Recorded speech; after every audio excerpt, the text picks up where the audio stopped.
Hey there, so last week I made a video that was very outside of my normal scope of videos, talking about Pride in the Park, the Panhandle Patriots Riding Club doing gun to lane at the same time, Antifa, and what I was afraid would happen. If you haven't watched that video, I suggest you go back and watch that one first, and then check out this video if you're interested in the events that took place. Some of it made national headlines with a group called Patriot Front that came in with riot gear and were caught by the police before they could do anything. So this week, I'm going to talk about my experience being down there.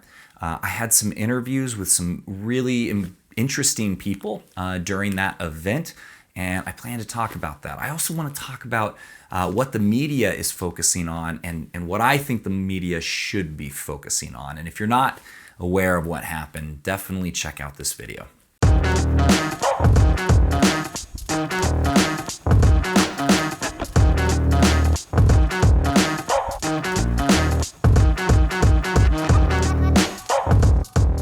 Hey, so this is normally the part of the video where I introduce myself, I tell you I'm a realtor, and tell you why you should subscribe to the channel, and then I give you contact information if you're serious about getting moved to Idaho. That information is in the description, or if you go to my channel, it's on there too. But today, I'm just going to be doing a follow-up for my last video talking about some pretty controversial issues. And what I plan to cover is why I made that video, what I was trying to get across to people. That seems like a lot of people understood it, but there were some that didn't. They took offense to it, which that's not what I'm trying to do. I'm not trying to offend people, but I am trying to explain some of the risks involved with going too far on either side of some of these issues. So to begin, I'm going to tell you the story about my dad and my upbringing and what I saw happen coming from California up here in the 90s. So my parents always have had a very healthy skepticism of the government, of vaccinations. I wasn't vaccinated until I joined the military when I was 17. I was homeschooled all the way up until high school. I was only allowed to really have friends that were Christian and went to church. And so I lived what a lot of people are living or moving up here, the kind of life that they're wanting to have. Now, it sounded really, really good, right? All of that stuff, like, yeah, you were raised right, you know, very conservative.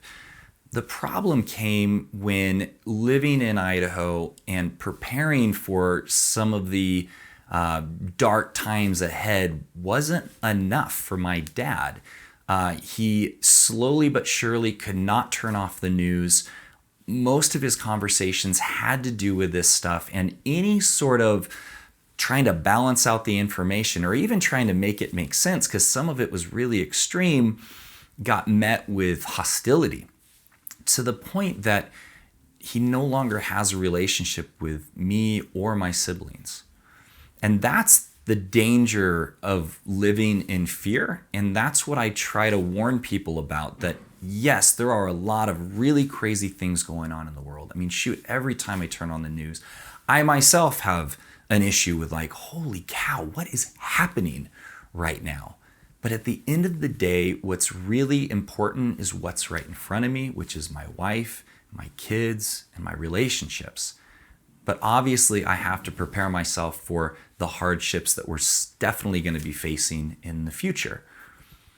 So let's get to covering why I made that video. The purpose of making last week's video was not to try to judge or discriminate any of the groups that are here in Idaho. A lot of people thought that I was referring to people who protest events like Pride in the Park as hate groups. And that's not my job to label those groups. I was labeling hate groups, the ones that wear swastikas and shave their head and like to do Heil Hitler. When I moved here in the 90s, that was prevalent on Sherman Avenue. It was wild, and it was in national news, and that's what Idaho was known for. It was known for the racist capital of the country. So when I would go visit other states and said, hey, I'm from North Idaho, they go, you're racist, aren't you? And I'm like, no, that's a very far right extreme group. Now, I know that some people feel the media is lumping in these patriotic Second Amendment, freedom of speech loving groups with those kind of groups. And I didn't mean to mimic that, because that's not what I'm trying to do. I believe that if you want to protest, that's your right to protest. But it's a slippery slope when it gets so extreme that it sounds like you're willing to commit violence towards another group. That's where I draw the line personally, that I feel like, nope, that's a hate group, because in my mind, violence will be met with violence. And we don't want that here in North Idaho. Now, I'm probably just a leaf in a hurricane here, but I felt heavy on my heart to try to tell people that, yes, we love our guns here. We love freedom of speech.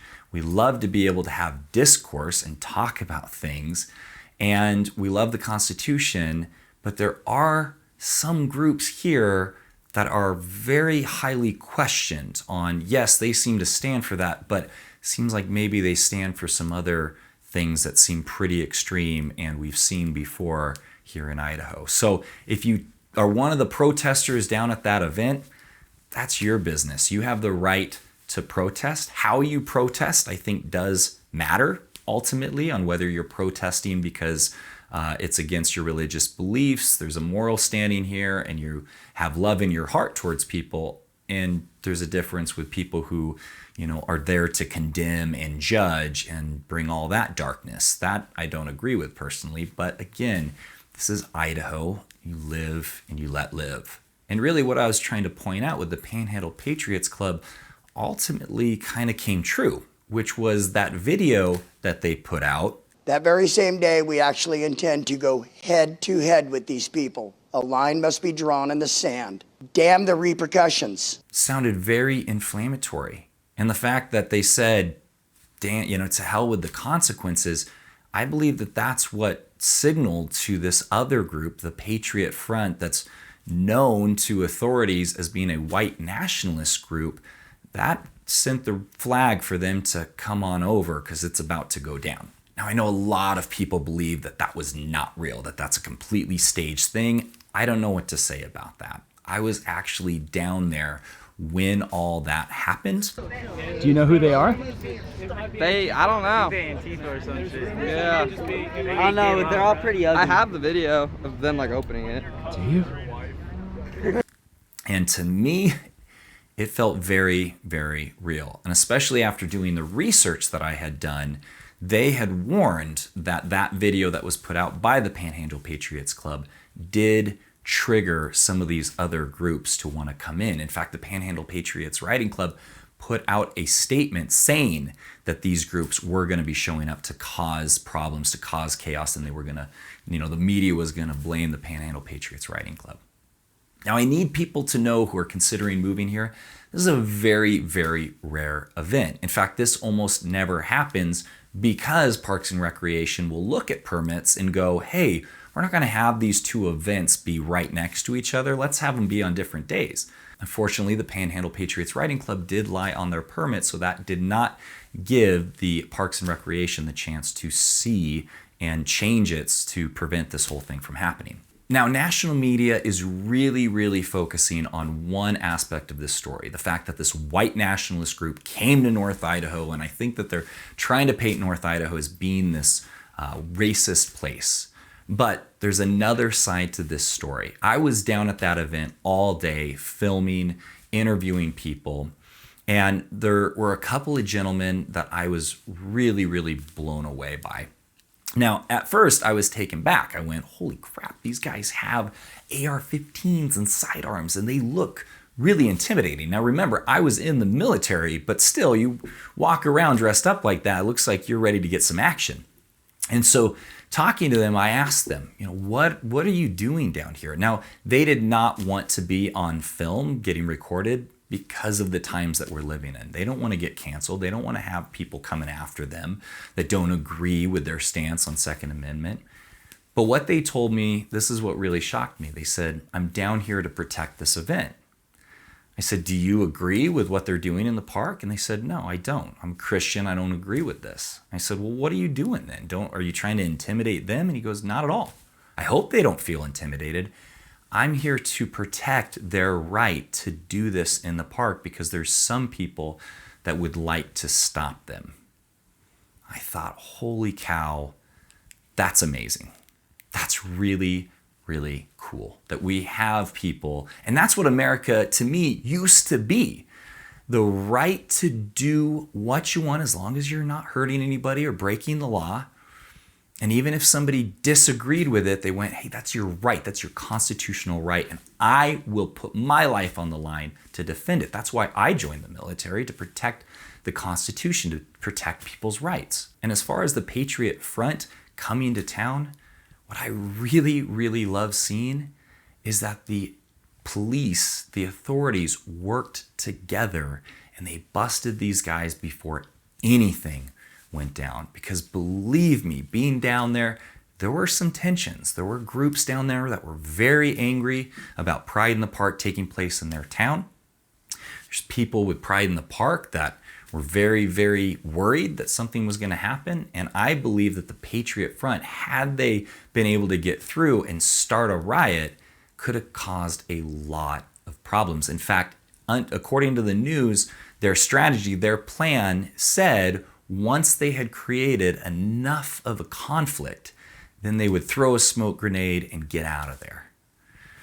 It's just wild. Again, this is very, very rare for what happens here in Idaho. We almost never have anything like this happen, but it did happen. And I don't want national media to just tell their side of the story.